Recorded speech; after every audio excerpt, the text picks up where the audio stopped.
Tzadikim Mizmor Lamed Gimel, Ranenu Tzadikim Badonai La Isharim, Nava Teila. On a ici en introduction, on va rapporter une Gemara magnifique qui nous dit, dans ce pasuk d'Araj, Rabbi Hanina, Maïdirtiv Ranenu Tzadikim Bachem, il nous dit, Altikre Nava Teila et la Neve Teila. Alors je ne sais pas exactement comment l'étymologie, comment ça change le sens, mais en tous les cas, à quoi ça fait allusion? Elle nous dit la Gemara. Ça fait allusion à Moshe et David, que Zé Moshe et David, Shelo Shaltu Son Ehem Bemaasehem. Ils étaient tellement élevés, tellement tzadikim, que leurs actions, elles étaient intouchables, littéralement. Intouchables. C'est-à-dire, même quand, écoutez la puissance, même quand on n'est pas méritant, et que le temple doit être détruit, eh ben ce qui a été créé par Moshe Rabbeinu, c'est intéressant qu'on parle de David avant Moshe, mais en tout cas, on parle de Moshe Rabbeinu et David Ameler, eh ben, personne n'a pu porter atteinte à ce qu'ils ont fait, à ce qu'ils ont créé. Tellement que, alors Moshe Rabbeinu, si on veut, on en a parlé, je ne sais pas dernièrement, on sait que Moshe Rabbeinu, la mida de Moshe Rabbeinu, c'est quoi? C'est Netzar. Netzar, c'est éternel, n'est-ce pas? Netzar, c'est éternel. Donc, quelque part, on comprend un petit peu la logique, et on comprend un petit peu la mida, Keneged mida, le parallèle entre le caractère de Moshe Rabbeinu, ce que Moshe Rabbeinu représente par rapport à nous, le clan Israël, qui a installé un lien éternel avec Akadosh Baruch Hu grâce à la Torah. Une fois qu'on a reçu la Torah, eh ben on a un lien éternel, on a une connexion. Après, ça dépend de combien on va la pratiquer, combien on va s'investir, mais en tous les cas, on a les moyens d'avoir un lien éternel. Donc on comprend que, bien sûr, Moshe Rabbeinu, qui est le symbole de l'Amida de Netzar, eh ben on comprend naturellement que toutes ces actions, tout ce qu'il a réalisé concrètement, donc matériel, c'est ce qui est terrible, eh bien, il est aussi éternel. C'est ici on voit que, en réalité, le matériel, même si le matériel, comme on dit souvent, Akadosh Baruch Hu l'a créé avec des limitations. Gevul Samta Bali Avorun, Ket Sam la Chocher. Le nom d'Hachem, un des noms d'Hachem, c'est quoi? Shin Dalet et Yud. C'est quoi Shin Dalet et Yud? Chez Amar, le Olamodai. C'est-à-dire qu'Akadosh Baruch Hu, il a dit, à un moment donné, bah ça suffit, ça s'arrête. Ça veut dire qu'Akadosh Baruch Hu, il a contenu quelque part, il a limité, il a mis un stop, un arrêt au matériel. Et bien malgré tout, on peut donner Kaviarol, on peut mettre la neshama dans des actions. Et là, ça nous fait prendre conscience combien l'action de l'homme n'est pas seulement, même si ça se manifeste par du matériel, mais selon l'intention, selon l'investissement, selon la simcha, et bien ça peut être éternel, à tel point que, et ça le chidouche que je n'ai pas vu mentionner, mais comme ça me vient à l'idée en vous le répétant, c'est qu'en réalité, même quand les sonim, ils ont kaviachol l'accès, ils ont le droit, ils ont quelque part, comme c'est marqué, que il a dit à Nebuchadnezzar, Kemar tachon tachanta, tu es en train de moudre de la farine. En réalité, toi, tu penses que, ou bien un Beth Amikdash déjà brûlé, t'as brûlé de la cendre. En réalité, toi, tu crois que tu as brûlé, tu crois que tu as détruit, pas du tout. C'était déjà démoli. Je donne toujours l'exemple. Comme on a ce soir, on a un dentiste, donne toujours le même exemple. Des fois, on s'étonne. Ah, elle s'est cassée la dent. J'ai à peine croqué dans un chocolat, elle s'est cassée la dent. Mais marrant. Si elle s'est cassée la dent, c'est qu'elle a plus de support, elle a plus de source, c'est que là, son nerf, il est atteint. C'est pas shoot comme ça. Mais si Nebuchadnezzar, il a réussi à détruire le Beth Amikdash, mais c'est qu'il n'y a plus de connexion là-haut. Donc, d'accord. Donc, malgré tout ça, ça veut dire que le Beth Amikdash, quelque part, il est détruit déjà, spirituellement parlant. Il n'a plus de force, il n'a plus de source, il n'a plus d'où puiser des forces. Et bien, malgré tout, les actions de Moshe Rabbeinu et de David Ameler, intouchables. Où on a vu ça, c'est marqué, c'est une citation. Alors, celle de Moshe Rabbeinu, c'est une citation, et c'est peut-être pour ça que c'est en deuxième position, Niloïdea. Mais en tous les cas, pour David Ameler, c'est explicite. C'est marqué Tavrou Baaret Shearea. C'est les Sheharim qui ont été faits par David Ameler. Là aussi, il faudra retrouver les textes, parce que c'est ce que l'Agma a dit. Quand les Goïms sont venus, eh ben, ils ont été enfouis, ils ont été enterrés. Ils ne peuvent pas porter atteinte. Et pour David Ameler et pour Moshe Rabbeinu également, c'est marqué que tout ce que Moshe Rabbeinu a créé, donc tout le Mishkan, alors c'est intéressant, on sait très bien que c'est pas Moshe Rabbeinu qui a créé, il a supervisé, c'est Betzalel, n'est-ce pas, Betzalel et qui? Oliav, Chazak, Ben Achessa, Machlematedan, Chazak Ubaor, qui ont créé. Donc concrètement, c'est pas Moshe Rabbeinu. Mais Moshe Rabbeinu, a priori, finalement, il était chef d'œuvre, je ne sais pas comment on appelle ça, il est super maître d'œuvre, quel Maître d'ouvrage. L'architecte. Non, l'architecte c'est le bon Dieu. Maître d'ouvrage. L'architecte c'est le bon Dieu, mais il était, c'était, hein? Non, maître d'ouvrage. Non, c'était lui. Celui qui Parce que tout ce qu'ils ont fait, il fallait montrer, il fallait l'aval de Moshe Rabbeinu pour Le conducteur des travaux, on va dire. voilà, et c'est lui qui a dit maître d'ouvrage. oui, maître Khazak, et c'est lui qui a validé au final. Donc c'est marqué que personne, tout le Mishkan, avant que comme je vous lis les mots l'Agmara, Mishe Nivna Migdash Rishon, Nignaz Oel Moed, Kerasav, Kerashav, Amoudav, Adanav, tout le Mishkan même, pas seulement les Kelim eux-mêmes, on va dire le Mizbeach Hazav, le Aaron, etc. Tout, même les tentures, même les poteaux, même les piliers, même les socles, tout était. Pourquoi? Parce que le Goy, même le sonnet, à nouveau, le peuple n'est pas méritant. Pourquoi le Beth Amikdash ou le Mishkan a été construit? Pour nous. Mais si on n'est pas méritant, il n'y a plus. Mais ça ne change pas. Mais ce que Moshe Rabbeinu a fait, c'est éternel. Ce que David Améler, c'est éternel. Et là, je vous rappeler un chidouche magnifique. Si je ne me trompe pas, c'est du Ralbag concernant ce fameux passouk, ce fameux enseignement qu'on connaît tous. Pourquoi David Améler n'a pas construit Beth Amikdash? Il y a un passouk explicite dans le Divrei Yamim. Alors, dans le Navi également, mais dans le Divrei Yamim, passouk c'est marqué Ki Damim Larov Shafarta, si je ne me trompe pas. C'est parce que David Améler était sanguinité, n'est-ce pas? Il a versé beaucoup de sang. C'est quoi le sens de passouk? Alors, on a l'impression que, quelque part, c'est incompatible. La guerre et le Beth Amikdash, c'est incompatible. Le Beth Amikdash, c'est le symbole de la paix. On sait bien que, à tel point que, non seulement, même les pierres ne peuvent pas être taillées avec avec un outil métallique, parce que le métal, de manière générale, ça représente la mort. Et là aussi, j'ai donné un exemple terrible, c'est que l'Agmara a dit, on avait vu dans l'Agmara, le passouk qui dit que quand dans la paracha de Rotseach, du meurtre, la Torah dit Birkli Eveniad Ikaou, etc. Et là-bas, on apprend que quand il y a eu un meurtre qui s'est produit par Even, alors il faut évaluer est-ce que la pierre, elle est capable de tuer. Mais quand on parle de métal, on a marqué alors c'est même Kol Shehu, c'est même n'importe quoi. Et Rachid là-bas, il dit Afilusika, même une épingle, elle peut tuer. D'accord, on est bon? C'est ce qui est marqué là-bas dans la Gemara. Il n'y a pas besoin de chiour. Parce que le métal en soi, c'est mortel. Alors, juste pour donner un petit exemple, est-ce que vous savez est-ce que vous avez entendu celle-là? Un oignon qui est coupé avec un couteau en métal, il perd ses propriétés. Il perd son citron aussi. Ça, je ne sais pas, mais en tout cas, pour l'ail, c'est connu. Je vais donner un autre exemple. En médecine, on fait des seringues en plastique, parce que si on infuse certains produits avec des seringues en métal, tout le bienfait y part. Est-ce que vous la connaissez là? C'est là un remède ici dans Rashi. Je ferme la parenthèse. En tout cas, c'est marqué. Donc, on a tendance à penser, n'est-ce pas? Le Beth Amikdash, c'est le symbole de la paix. C'est le shalom. Yerushalayim, c'est le shalom. Donc, celui qui est Kaviachol sanguinaire, n'est-ce pas? David Améler était rouquin.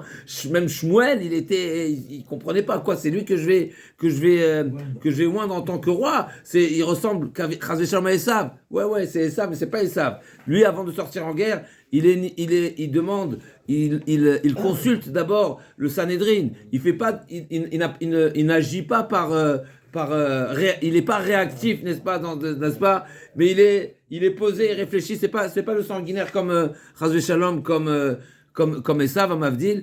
Et donc, a priori, ok, mais finalement, il a fait couler du sang, donc peut-être c'est incompatible. Il dit le Ralbag, non. En réalité, et bien après je rajouterai quelque chose. Il dit en réalité, non. C'est pas que David Améler est incompatible avec le Beth Amikdash, mais c'est parce que les gens viendront dire que si le Beth Amikdash a été détruit, c'est que David Améler n'avait pas le mérite. Quelque part, ce sera à cause de David Améler. Les gens diront, puisque le Beth Amikdash, le premier Beth Amikdash va être détruit, les gens diront que si ce n'était pas David qui avait construit le Beth Amikdash n'aurait pas été détruit. David Améler n'est pas du grand niveau. David Améler, c'est un sanguinaire, c'est pour ça que le Beth Amikdash a été détruit. Là, cet enseignement nous dit exactement l'inverse. Au contraire, ce que David Améler...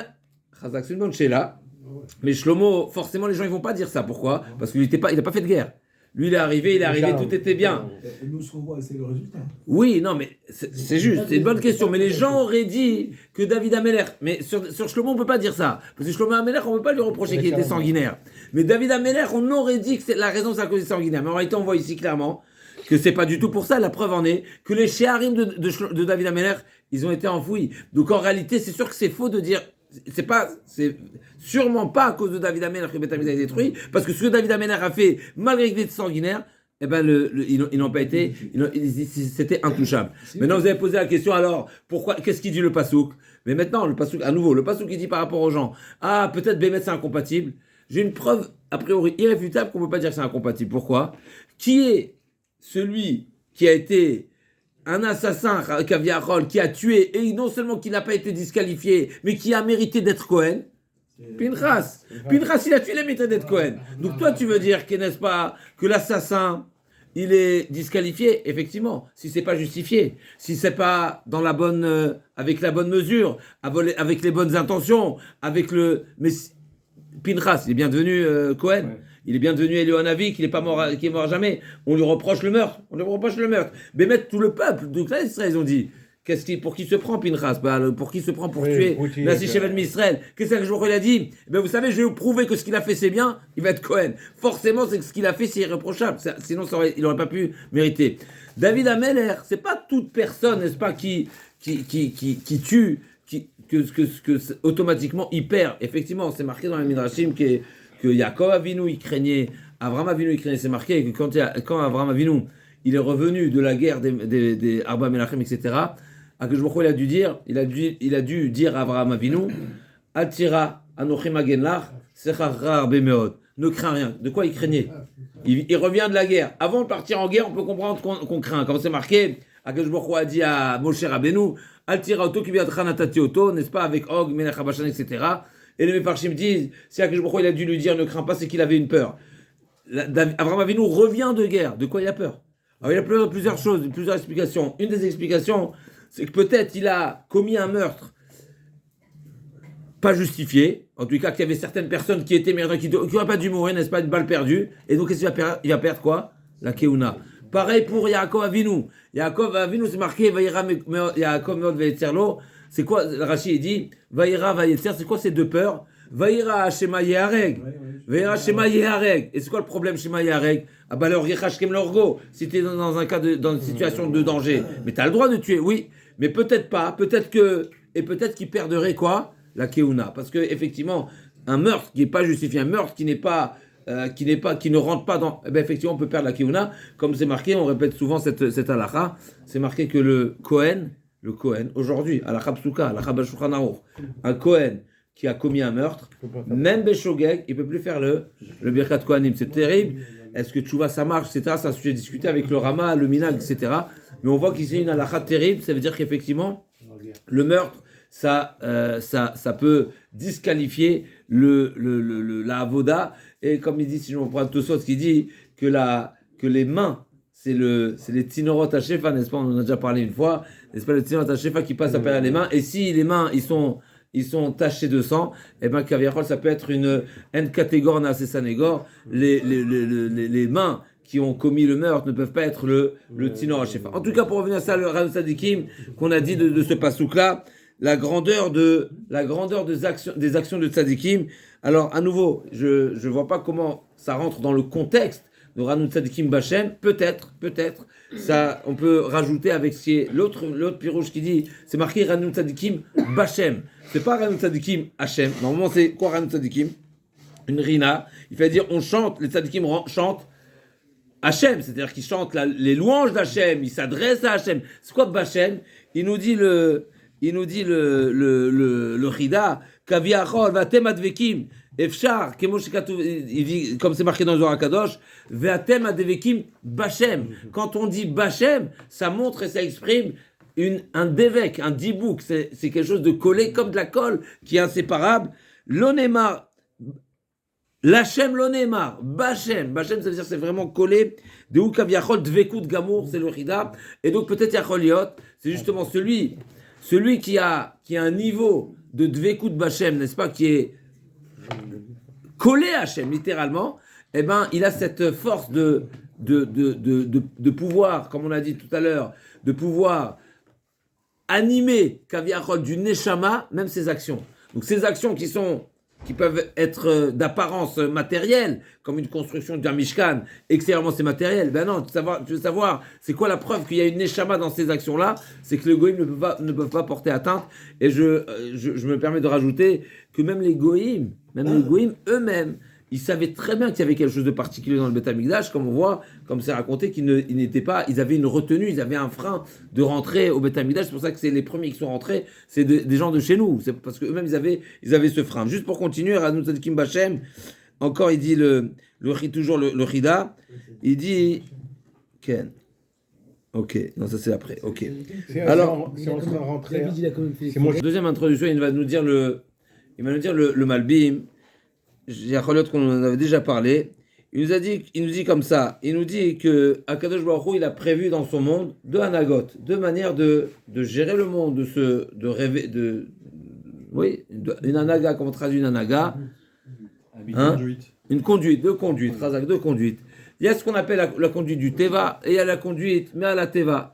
En réalité, les deux sont nécessaires. Pourquoi? Il y a la conduite du Teva, parce que il a prévu depuis la création du monde des règles avec n'est-ce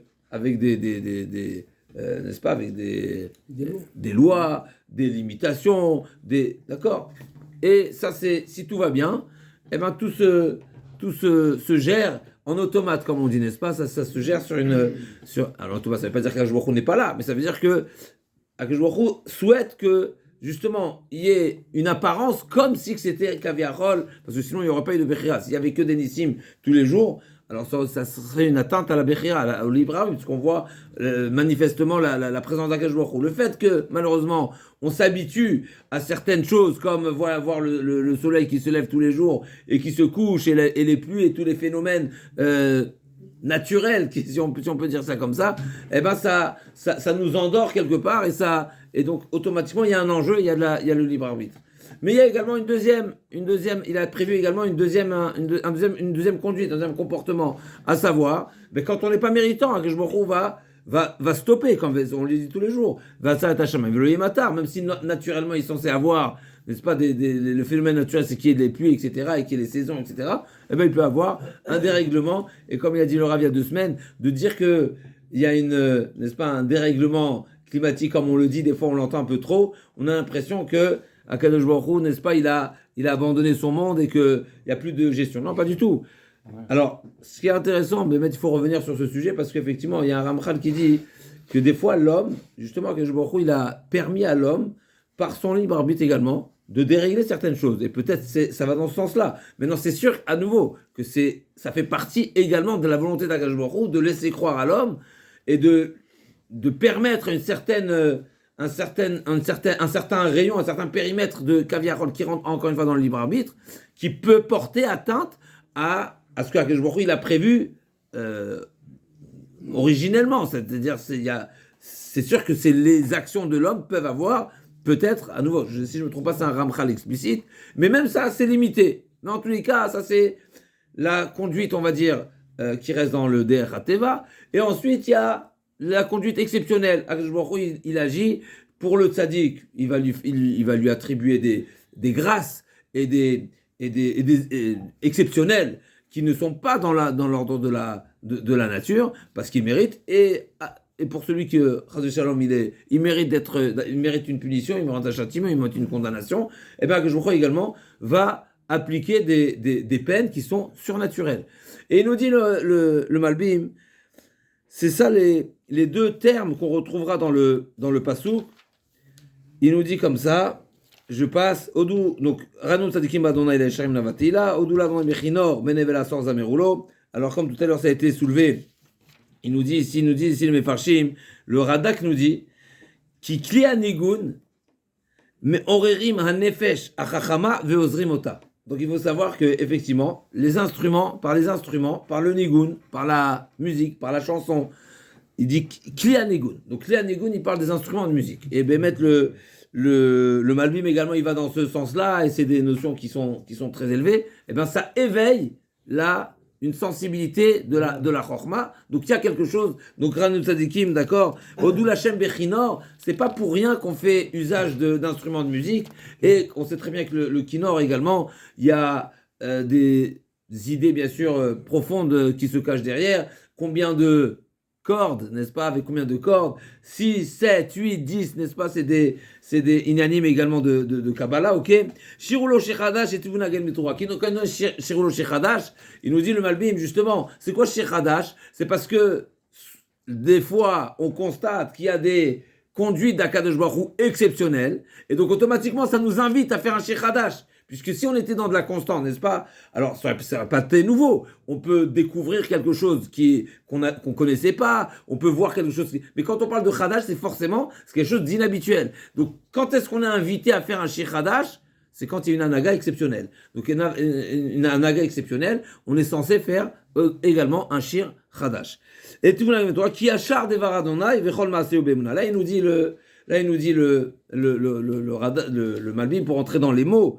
Yachar Devar Hashem Vechol Maaseu Bemuna, il nous dit qu'il y a les deux anagotes, elles rentrent dans ces différents termes qui sont employés ici. Il y a ce qu'on appelle l'anaga tivit, et celle-ci, elle s'appelle Beshem Emuna, Emet Ve'emuna, puisque finalement, la nature fait preuve de Emuna, ça veut dire qu'elle est crédible, elle est pas défaillante. D'accord? Donc ça, elle est ouais, comment on dit, elle est fidèle. Elle est fidèle. Elle est fidèle, elle est juste, elle est émette, puisqu'elle respecte les règles qui lui ont été imposées, qui ont été dessinées au départ. Donc ça, quand on parle de la anaga tivit, donc d'une conduite qui est les règles de la nature qui ont été instaurées au moment de la création du monde, c'est ce qu'on appelle Emet Ve'emuna. Donc quand on parle qui achar Hashem vechol maaseh be'emuna, les ma'asim d'Akadosh Baruch Hu, la création du monde, n'est-ce pas, les Be'emuna.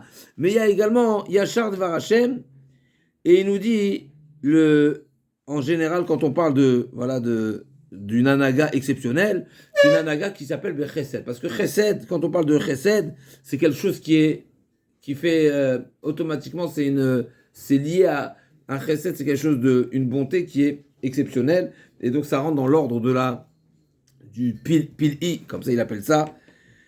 Et donc... Mais la conduite naturelle, les lois de nature, comme on dit, ouais. C'est du chesed. La suite du passou qui dit quoi? Du Chida. Donc on a dit qui achar dvar Adonai vechol maaseh be'emuna, oev tzedakah mishpat, chesed Adonai malei haaretz. Donc un chidouche ici sur le sens premier de oev tzedakah mishpat, chesed Hashem malei haaretz. Elle nous dit la Gemara, il nous dit toute personne, Amar Rabbi Elazar, kol haoseh tzedakah mishpat ki illumine kol haolam kulo chesed. Celui qui agit, qui développe, qui a un comportement de tzedaka et de mishpat. Tzedaka dans le sens juste. C'est la justice et c'est la tzedaka. Donc c'est le tzedek et la tzedaka, c'est deux choses. C'est deux choses différentes. Alors, c'est comme si qu'il remplissait tout le monde entier de chesed. D'accord? Et sur ça, la Gemara a dit, est-ce que c'est pour tout le monde? Est-ce que c'est pour tout celui qui voudrait agir de cette manière-là? La Gemara a dit non. Talmud Lomar, Maya kachas decha Elokim. C'est seulement pour. Il faut mériter que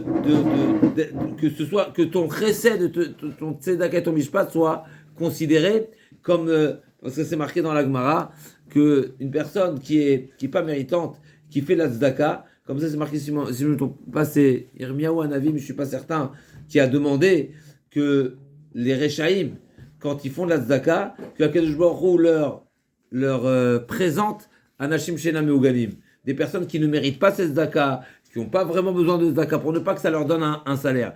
On voit d'ici que l'action de la personne, elle ne se résume pas uniquement à ce qu'il fait.